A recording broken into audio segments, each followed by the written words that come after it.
आज इन सभी की मेहनत का नतीजा यह निकला है कि दुनिया के मंच पर इस महान और शानदार देश के प्रधानमंत्री को शर्मसार होना पड़ा है। यही वो सवाल था जिसे भारत और दुनिया भर के पत्रकार, लोकतंत्र के समर्थक, राजनीतिक चिंतक प्रधानमंत्री मोदी से पूछना चाहते थे। यही वो सवाल है जिसने उनकी अमेरिका यात्रा की चमक को मिट्टी में मिला दिया। राष्ट्रपति बाइडेन की पत्नी को तोहफे में हीरा देकर अपने लिए जीरा हासिल नहीं कर सके, बल्कि इस सवाल ने उनकी यात्रा को जीरो कर दिया है।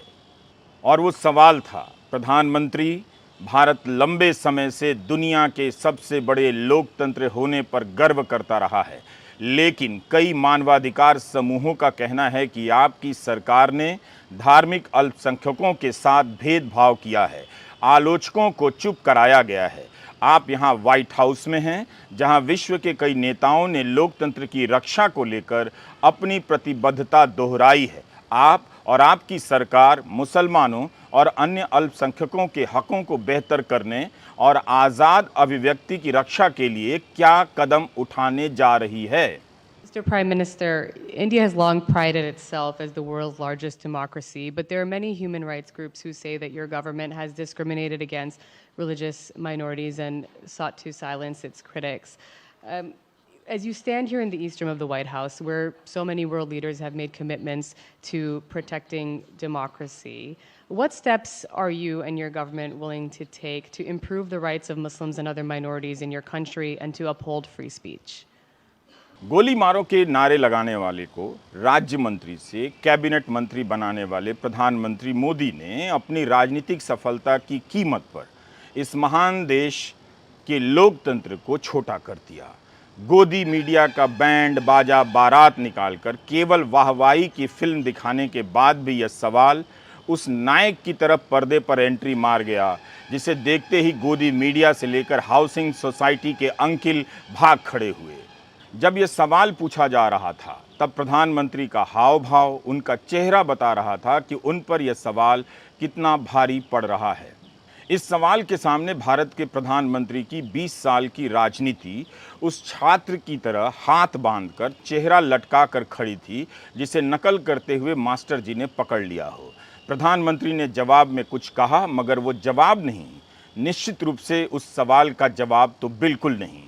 सुप्रीम कोर्ट से लेकर हाई कोर्ट के तमाम जजों ने चेतावनियां दी, नफरत की भाषा पर लगाम लगाने को कहा, मगर सरकार चुप रही, क्योंकि इससे राजनीतिक तापमान चढ़ता है, वोट मिलता है। लेकिन दुनिया देख रही थी कि भारत में सब ठीक नहीं हो रहा है।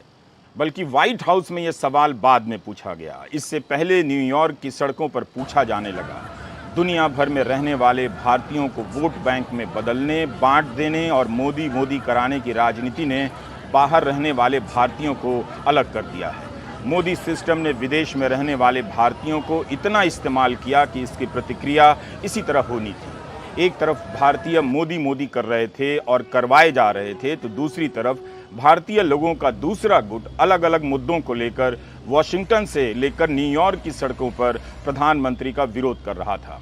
गोदी मीडिया ने इस ट्रक को नहीं दिखाया, लेकिन इस ट्रक पर वो सारे सवाल पूछने के लिए लिखे गए थे कि पूछिए कि उमर खालिद की रिहाई क्यों नहीं हुई, पूछिए कि महिला पहलवान क्यों धरने पर बैठी हैं।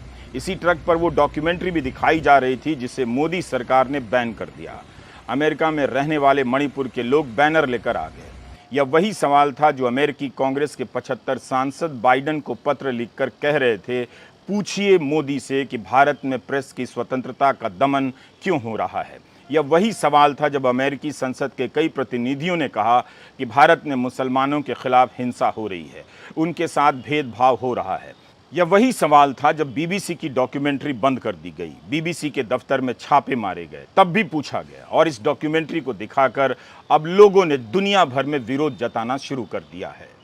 प्रधानमंत्री नरेंद्र मोदी से पूछा गया यह सवाल कई सवालों का एक सवाल था।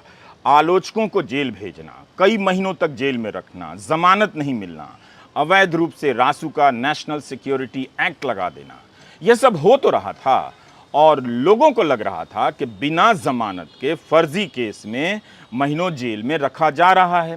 तब गोदी मीडिया, बीजेपी, आईटी सेल इन लोगों को एंटी नेशनल कह रहा था। आप असम में अखिल गोगोई और यूपी के डॉक्टर कफील खान का केस याद कर लीजिए, उमर खालिद का केस याद कर लीजिए, भीमा कोरेगांव का केस देख लीजिए। इन हरकतों से भले ही प्रधानमंत्री मोदी का वोट बैंक उत्साहित हो रहा था, मगर उसने इस उत्साह में भारत की साख दांव पर लगा दी है। हम एक बार फिर से अमेरिकी पत्रकार के सवाल को दोहराते हैं, जिसे कोई भारतीय पत्रकार पूछ लेता वहां पर, तो वहीं पर उसकी नौकरी चली जाती। इस सवाल ने मोदी मोदी के नारे लगाने वाले गोदी मीडिया के एंकरों को भी एक्सपोज कर दिया है, उनका पर्दाफाश कर दिया है कि वो ये सवाल मोदी से नहीं